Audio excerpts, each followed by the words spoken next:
Hi guys, welcome to the Music B&B. I am Callum, and today I'm joined by Robbie Tucker. Say hi. Hey, how's it going? It's good, thanks. Yeah, how are you? I'm great, thank you. Brilliant. And now, for people that don't know you, would you be able to give us a bit of background about yourself? Sure. My name is Robbie Tucker. I am from Miramichi, New Brunswick, Canada. And I was born about 46 years ago. Uh, when I was about 8 or 9 years old, my dad bought me a guitar. And that kind of got me in the realm of music, got me started in music. I played for my dad and I used to play when I was a kid. It was kind of the thing that kept us connected. Yeah. That we say like we both did it, and I started writing songs pretty late, I would say. I wrote a couple when I was in my teenage years, but I didn't really do anything with them. Yeah. I think I was in my early 20s when I released my first album. I had accumulated enough songs so that I thought, I must see if anybody likes these, or I don't even know if I'm good, but I'm just going to record them. Yeah. And I just recorded them in my apartment, which is basically what I've done since for all my albums. Yeah. So I was guess that on CD back then? If we're thinking about 20 yeah, years that was ago. on CD. Yeah, Yeah. that one. The debut album was called the Leaden Street Sessions, and it was like songs that I had written a song for a girl in grade 9. One of those puppy love kind of songs. Yeah. And just wrote some new stuff for the album, and just kind of started putting my feet in the writing realm. Yeah. And then from there, it just continued. So I moved to Montreal the year following. So in 2004, I moved to Montreal. Had some health issues. Was diagnosed with Parkinson's disease. Then the interesting thing about my second album is half of it was done pre-diagnosis. So I was like super, well, I don't want to say sick because sick's not the right word, but I didn't know what was going on with my body. Like it wasn't functioning. So half of the album was made pre-diagnosis and post-diagnosis. So I always found that very interesting. Wow. And then I had issues with side effects from medication that just, my life totally exploded. If your listeners out there, just look up Musically Medicated. That's the name of the documentary that was filmed over a couple of years, where the side effects from medication just blew my life into a million pieces. Wow. But during that, I recorded Green Room, which was my third album. And then that whole fiasco continued. We released a documentary. A couple years later, I released Acoustic Fudge, my fourth album. And That's a great name for an album. Acoustic Fudge, yeah. Yeah. And then I moved back to my hometown. It just got a little bit too hard to try and live in Montreal. And I was biking everywhere. Montreal is a very walking, biking to get yourself from here to there. And it just with Parkinson's, it's like you're either fine, or I'm either fine, or I can't walk, or it's very difficult to walk. So I moved back home, and I just started I just keep myself occupied with stuff. Yeah. I made like a series, The Boy in the Bathroom Sink, which is on Tubi. I made my fifth album, which is cleverly called Number 5. There's only 5 songs on it. It's 555 if you want to buy the Bandcamp. I'm so clever. And then there's the last, there's 4. There's 12 altogether with this last one. I won't bore you with the stories of all of the albums, but I just keep making music and writing songs. It doesn't seem to be something that I can control or stop. Even with Parkinson's, how much does that affect you making it? You say you can't stop. Is there any barriers at times? Oh, for sure. When I'm normal, and I can do anything that I ever could do. Yeah. In the past years, since about 2016, I've had dyskinesia, which is just a side effect, a secondary effect from prolonged use of medication. So after 12 years of taking drugs every 3 hours, side effects start to develop. Right. So, but you know, so it's like you either can't move. Dyskinesia is more like you can't stop moving. But there still is that window. I mean, you can't expect to feel good all the time. What fun would that be if there was no challenge? Yeah. But there still is that window, you know, when I can still do it, whether I have to jam my foot under the piano to keep it from moving all over the place. You do what you got to do when you got to do it. You adapt, yeah. Yeah, exactly. So I know you seem to be well established, and 12 albums is a lot over the years, which is fantastic. You mentioned briefly some inspiration, such as Paul McCartney, Elvis. So Roy Orbison, so people like that. Are those the people that first got you into music, or were they those who later inspired you? Well, actually, I kind of didn't really know for a while, I guess as an early teenager, what I liked. So I would listen, I liked these people that I listened to, like the Bare Naked Ladies. I don't know how big they are in the UK. Bare Naked Ladies, Crash Test Dummies. But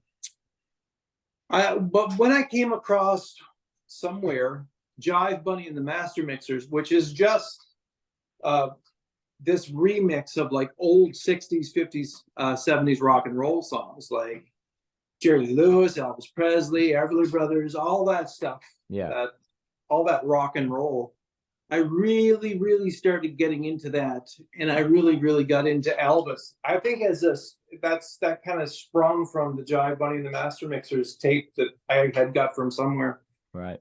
And then I just became totally obsessed with Elvis Presley. I bought everything that was released. But I always really loved the live performances. I found they had more energy. He was like pushing himself to do more with his voice. That took up years. I mean, I just was totally obsessed. And then I came across Roy Orbison, which is interesting because I fell in love with Roy Orbison and Anne Murray, which Roy Orbison is Elvis Presley's favorite singer, male singer, and Anne Murray was his favorite female singer. So I thought that was interesting that I also loved Anne Murray and I loved Roy Orbison. But Roy Orbison has a voice like I have never heard before. The tone, the range. I mean, a lot of people have great voices. A lot of people can sing and have range, but there's something about Roy Orbison's voice that and his songwriting. His songs weren't like, the Everly Brothers would write, bye, bye, love. And it was like kind of verse, chorus structure. Yeah. But Orbison, he didn't know that you were supposed to, that there were any rules to writing, or that there were any rules for singing, that you should sing so high or so low. So he said, I just did what I wanted to. Yeah. And songs like Running Scared, which is just basically verse, and with a big climactic high note, really taught me when I started getting into songwriting. I always looked to Roy for a long time, and I still kind of do, for that writing. I'm not ever trying to write a pop song. I'm just trying to make something that I am happy with and that I find interesting. I'm always trying to move it somewhere, like not making a generic pop song. Well, that's good that you're trying to do something that isn't just to sound like someone else. You're trying to just make it for the fun of it. So what is your creative process like then? How do you approach writing? Do you go with that like Roy Orbison mindset first, or is it music first? You said guitarist. Is it guitar first, or is it just whatever? There's so many different ways you can approach it. I mean, you can sit down. I did a Christmas album a few years ago, Peppermints it's called, and I sat down and wrote a lot of the material for that. So things like there's a song there's a song on it called Odiodo, Odiodo, Dodo Do. And it's about religion. It's about, I was brought up Catholic to believe that there's a God floating above us and there's a devil hovering below us. Yeah. So, and then to teach, basically the song is saying you can't teach your kids that there's a Santa Claus and eventually tell them the difference, and teach your kids that there's a God. God being in this particular situation, Catholic, Jesus Christ, God that I was brought up thinking was a real thing and was scared of as a kid. You know, if you ever swore, you thought, you could feel like, I remember saying shit or something when I was a kid and just feeling this wave of terror rush over my body. So the song is just basically saying, think about what you're teaching your kids. And I always get kind of, people can bring up their kids however they want to, but I think you should be honest with people, kids, adults, whatever. This is basically my opinion. There are many schools of thought. Oh yeah. When you're a child, you only have what your parents tell you to believe it as the truth, right? Yeah, yeah.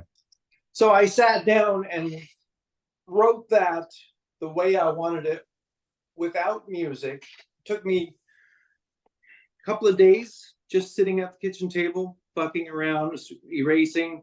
Okay. Usually when I'm writing with a pencil. So there's a lot of erasing going on until I got the lyrics the way I wanted. And then I took it in the studio.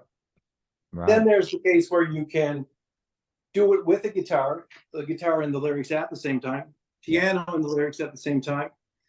But for this album, The Glitch, I did it in a different way than I had done a whole album previously.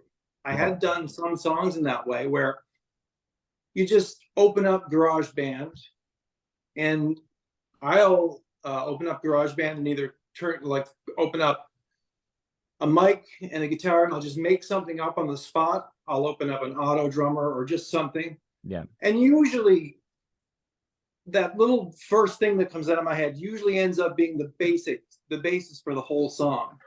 So then you just make up whatever. You strum, you come up with a chord progression and make up words, melody, and then you just keep working it a little bit. And I don't work it too much. And then I started doing more than one song at a time, which I think I have done before, but not in this sense. I did 11 songs, and I would have 11 songs all going at once, but none of them were finished. So what I discovered was, if you can go back and start working on a song and say to yourself, I have no idea what this is. I don't remember what it sounds like. I don't remember what I did. That is a magical place to live when you're creating an album, because it's always new to you. Yeah. Yeah. If you listen to something over and over and over and over and over, eventually you're not going to be able to hear it. Yeah. You get stuck in your own, this is an okay thing, when it actually isn't, don't you? You hear it so many times, you start to believe, oh, this is fine. You lose perspective. If you come up with something and you're in the beginning, if you come up with something and you're playing it and you're like, this is fucking awesome, and then you play it so long that you don't like it anymore, you're working way too long and way too hard. Yeah. Get it out there before you hate it is it's kind of the way. So you said, I'm glad you went on to it there, but you got a new album came out May 19th, I think. Yeah. And it was it's called The Glitch, and it was kind of an off limits recording process, which is what you were just talking about, wasn't it? So you said if you felt like laughing, making weird sounds or anything, you just go with it. So it was more of a go with the flow kind of project.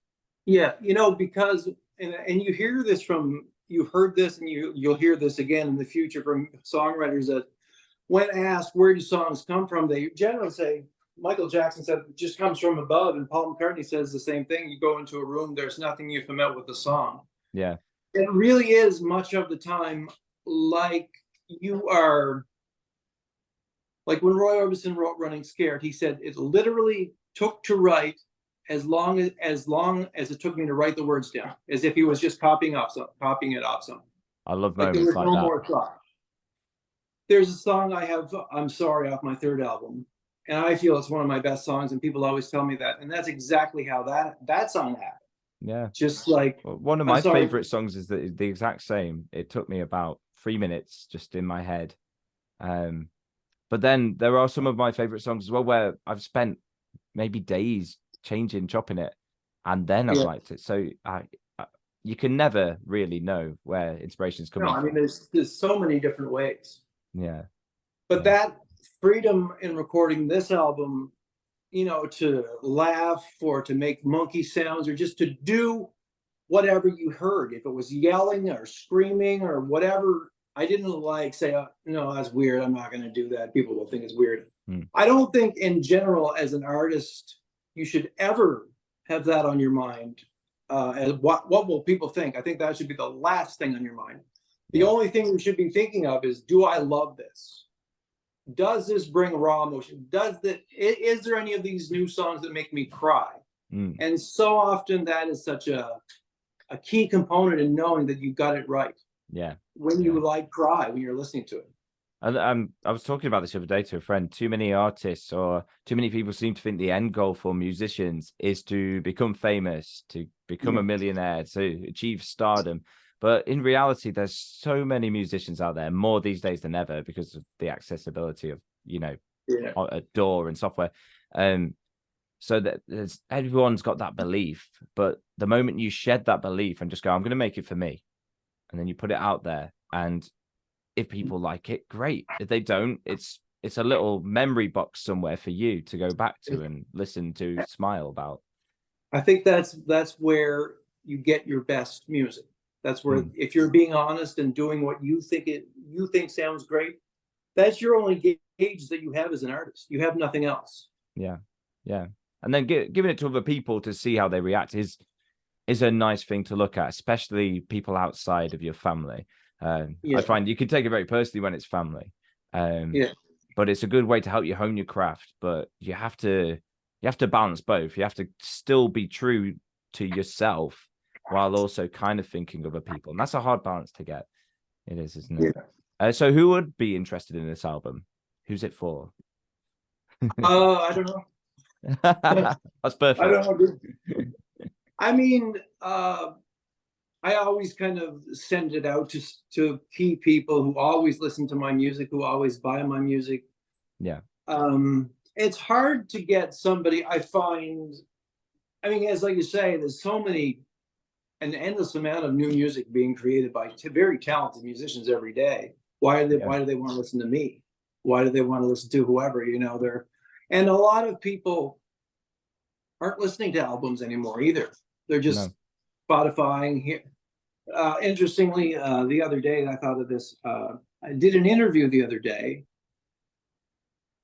where a guy, he just messaged me on Facebook. I had messaged him a while ago, and he said, I'm reviewing your song on my channel. And we did a Zoom. I had no idea what song it was, or I thought it was something off this album, but it was off the album I did in February. Right. And he's reviewing this. He's showing me the video live that he edited together, and he's just breaking down the song. And I mean, he breaks it down and gives his opinion. It was awesome. Yeah. And he's like, here the intro should be longer, and here you should do this. And his audience is songwriters. He's trying to teach people how to write songs. Yeah. Which is, you know, that's all of the points he made were great from a songwriting perspective if you're trying to write a song. Yeah. However, what I thought after the fact that I should have really said, and again, all his points were great. It was a great interview. I had a great time talking with him. When you're sequencing an album, and even though, as I just said, but most people that I know don't listen to albums from start to finish any longer anyhow, but still, that's how I make music. I make it in 10, 12, 13 songs. And I want you to sit in your car or wherever you listen to your music and listen to it from start to finish. Now, probably the only person that does that is my father. Nobody else does that. But that's the way the albums are designed.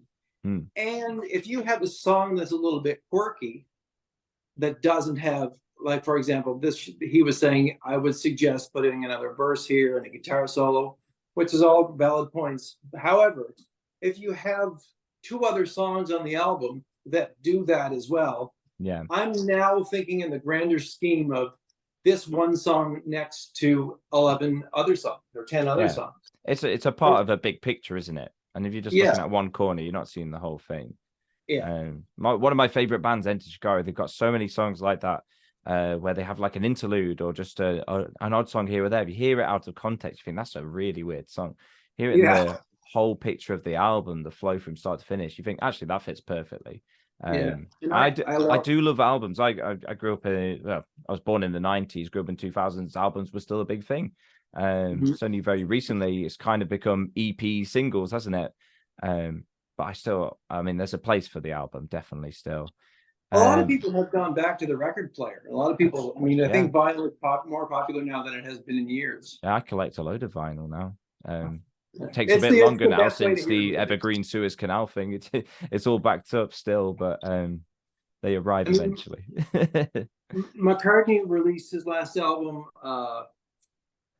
McCartney 3, and I think they said that was the most vinyl that was sold in, I don't know, 1,000 years. I know that's not a real number, but interestingly, when he printed that album, they had a select amount for collectors that they took original McCartney 1 and McCartney 2 albums and crushed them down and melted them and made them into McCartney 3 albums, which I thought was so amazing. Cool. I'm big into McCartney at the moment. I'm currently McCartney 2's my most favorite. I just been temporary secretary all the time. Isn't it weird, that album? It's so weird, but I love it. Temporary Secretary, Waterfalls. It's so good. It's my favorite from his, and it's only in the last year I've like dived into his solo stuff and love it. His solo stuff is what inspired McCartney 1 was what inspired me to do the recording for my first album myself, because I thought he could do it. Well, he went from being in the Beatles to having I'm missing the name of their producer. Anyway, he was a producer and they were making high quality music. Yeah. And he went from and they were the most popular band in the world. It was insane. And he went from that, the Beatles ended, and then he started recording in his living room. Yeah. And when you hear the difference in the songs, you get kind of a feel for, he's like, you can tell that I don't care. I don't care about how we did it. It sounds like fun. And that's why I like it. It's a guy having fun. Exactly. And that's what's beautiful about it. I think if you can hear that, even the fun, if you're in that kind of frame of mind, it makes for a great listen for any album, really. So what's your favorite song from The Glitch and why? Well, I tell you that I'd have to say She Always Could. Is cool for me because it's kind of an extension, a continuing story of Jenny, which is a song from my first album. And midway through working on this song, I was trying to make it do something that it wasn't agreeing with me to do. So then I had this idea, why don't I change it to be a continuing story of a character from another album, another song that I did. Yeah. So that's cool. I kind of made it like Jenny, in a sense, is me when I wrote that originally from the Legend Street Sessions. If you hear that, it's just about a girl who sings and works at a grocery store who becomes famous and moves away and starts playing everywhere. But in She Always Could, she gets sick at the end of the concert or whatever, and she goes in the hospital. And that's another thing that hadn't occurred to me before, that occurred to me during the making of this album. Because when I was working on She Always Could, I'm like, some of this doesn't make sense lyrically. And that was the first time that I thought, oh, you know what, Rob? Probably a lot of your lyrics don't make any sense to anybody anyway. So I thought, what difference does it make if it doesn't necessarily make sense in the way that it regularly does to me? People are going to draw their own storyline from it anyway. That's how I make music. I will just put lyrics out, whether they make sense or not, just because they feel like they belong there. And then afterwards, I'll make up the meaning for it afterwards. Hopefully it can make sense in some kind of way. And I always enjoy doing that more, to be honest. I just love assembling words, regardless if they make sense or not. Just the way some words sound when they're put together. Yeah, it's just better, isn't it? So have you ever performed music? Your own music? Where was it performed? You ever done Oh, shows? when I lived in Montreal, I had a band that I called the Dangerous Crayons. It was like That's a great band name. 5 piece band with a brass section. I was Okay. kind of modeling it after Elvis in the 70s. You know, it was big, fat, Yeah. horns. Yeah. And the songs that I was writing back then were very appropriate for that. I miss that. I haven't performed live for in a long time. It's just it's too much. It's too up in the air. I can't rely on my body enough to say, Yeah. okay, I'm going to have a show at this time, and if that time comes, oh, I can't move. Yeah. Can Yeah, you don't somebody want to be else? stuck there, do you, in that Yeah, position? Yeah, I mean, I'm the same. I haven't performed my music in ages, but it kind of leads to my next question, because the internet has really changed the game so much now that you build a fan base online first and then you can do shows instead. yeah, for sure.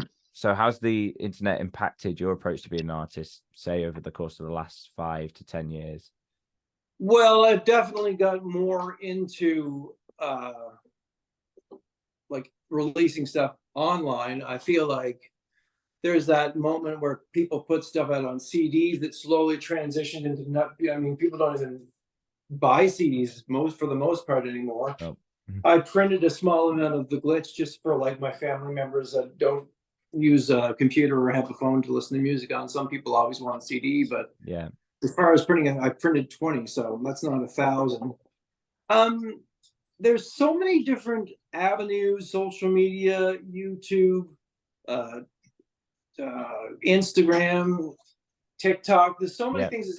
It's hard to kind of get a handle on it. I feel like most of the time I don't really get a whole lot of, like, I'll get one of my albums, Blue Candy, a lot of the songs got 150, 125, which isn't a lot when you see the numbers that people are getting. And the glitch so far has just been like 40, 50, It's more than me.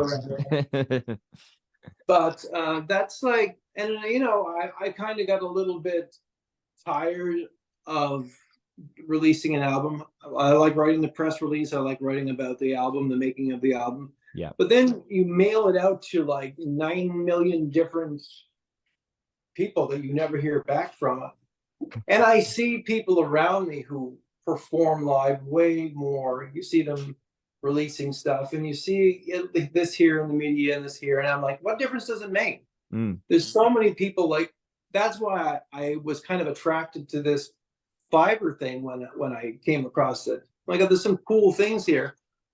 I would rather not send an album to someplace that's, you're gonna read the review and it's like, oh, they didn't even, was it my album that they listened to when they wrote this review? It's like, all I really want from releasing an album is to connect with people on a personal level and just get their, it doesn't even have to be feedback, but if you listen to it, beautiful. What did you think? I fucking hated it.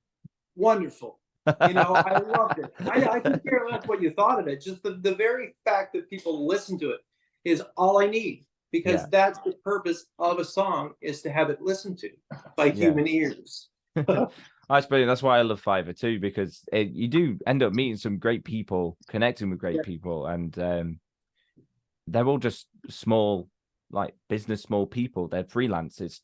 It just feels more down to earth and human than giving it to some company to do or something, So And why would you expect someone to write a review of your whole album, 11 songs, for nothing? Like, I don't understand that. I understand why so many people are reviewing singles, because there's so many people releasing music. Who has the time to review all of it? It's like, it's insane. Yeah, definitely. So I think I know the answer to this question, but it's always the question I ask at the end, is what's next for you? Well, I'm working on a new album now. I thought so. At the moment, yeah. That's brilliant. Yeah. You seem to have this Paul McCartney, like, I don't stop making music kind of vibe going. I love it. Yeah. You know what?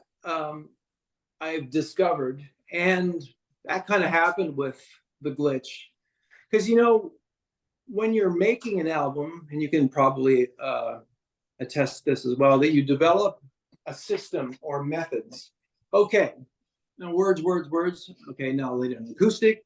Now I'll lay down a bass, and I'll lay down a guitar and a piano, and now sing harmony. And then you think, wait a minute, this is what I did the last time. So I started with the glitch using loops. A lot of that stuff is loops from just in GarageBand. Just I'm really looking for sounds less than a bass guitar. Okay, there's my rhythm. There's one song that starts off, I knew that fall the moment that I met you, but it starts with this weird wow, which is very rhythmic in my ears. Yeah. And I just thought, oh, that's not a drum, that's not a bass. I don't know what the fuck that is, but I like it. So it's more. This album was more an exploration of new sounds and new techniques within the software. Yeah, I like that. That's good. Yeah. You've inspired me to try and change up what I do in Logic, because I've been doing the same thing for about 5 years. I'm gonna install some new plugins and see what happens. Man, plugins. Check out Spitfire Audio, because they have a ton of free plugins. I got the BBC orchestral thing about 3 months ago from Spitfire, so yeah, it's great. Yeah, I got the Mrs. Mills piano plugin, which is the Abbey Road piano that the Beatles did much of their recording on. That sounds awesome. And it's on Spitfire for like $30. So literally, you're playing the actual piano. It's the sound of that piano that you're playing. It's crazy. It's nuts what you can do with technology today. It's crazy. That's mad, isn't it? So yeah, well, thank you for coming on. It's been lovely to chat, and it's always interesting to meet people from across the world. So yeah, for sure. Thank you as well. So check out The Glitch. It's out already. I'll have it linked down in the description below. Thank you for coming on. No problem. Thank you. Take care. Take care. Bye. Bye. Bye.